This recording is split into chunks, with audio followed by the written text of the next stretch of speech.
مرحبا حبايب قلبي، شلونكم؟ شلون الصحة؟ وإن شاء الله زين، وإن شاء الله دايما بخير وصحة وسلامة.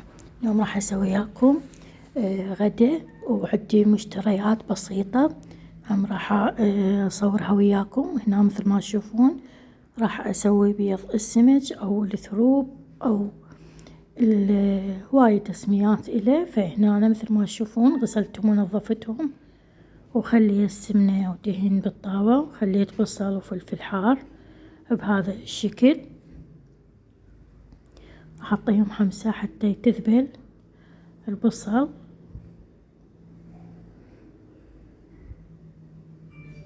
وبعد ذلك أضيف الثروب السمج أو بيض السمج تحبون تسموه، وراح أحمسه كل الزين بهذا الشكل. بعد ذلك أضيف له كاري وكركم وشوية كمون وملح، وأحمسه كل الزين إلى أن يستوي.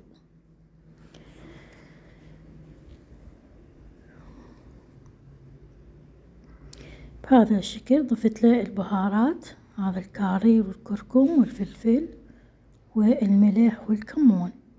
خليت الملح بهذا الشكل، وراح أعطيهم حمسة تعرفونه يعني لحد ما يستوي بهذا الشكل. ومقدمة وياكم بألف عافية، وإن شاء الله يعجبكم. غدا بسيط وسهل، وشوية سلطة وطرشي وخبز حار وبصل أخضر، والحمد لله أهم شي الصحة والعافية.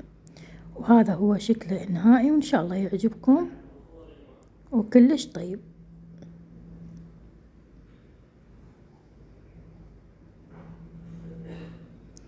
وهنا حبايب قلبي عندي مشتريات بسيطة اشتريتها من على النت، ما عدا الصوبة اشتريناها من هنا. هذه الصوبة اشتريناها ب35,000، زينة يعني نوعا ما. حبيت بيها شمعتين من فوق، يعني تحبون تخلوها بالمطبخ، أنا دائما أخلي عليها، يعني أخلي عليها الشوندار، الشلغام، الشاي، القهوة، نومي، كل شي أي شي أحب أخليه فوقها. تعرفون شتاء وحلوة على الصوبة، تلقون شي حار.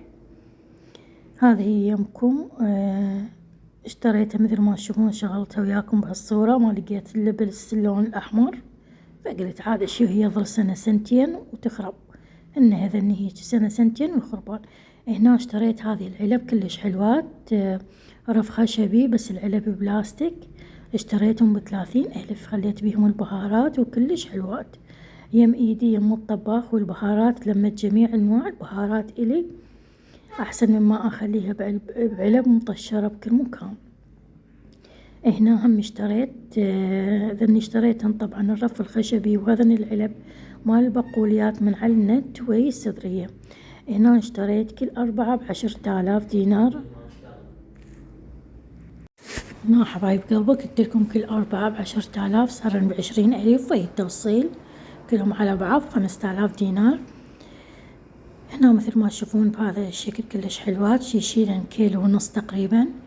وأما هذه السدرية، طلبت هذه السدرية على أساس سحرية، إن أنا هنا خاولي يصير بالصفاح واحد يمسح إيدي بيهن، فجتني غير نوعية. يلا قلت ما يهم، هي ب3,000 دينار. اشتريتهم، هم تفيد نايلون بلاستيك حلوة، وهم تفيد للمطبخ بهذا الشكل. اشتريتهم كل 4 ب10 حلوات، وشال لي والله المواد المطبخ كلها على بعض. مثل ما تشوفون ورف المطبخ يمي صار بالمطبخ، شال لي كل البهارات بهذا الشكل. وإن شاء الله يعجبكم اليوم الفيديو سويته لكم، والحمد لله والشكر على النعمة.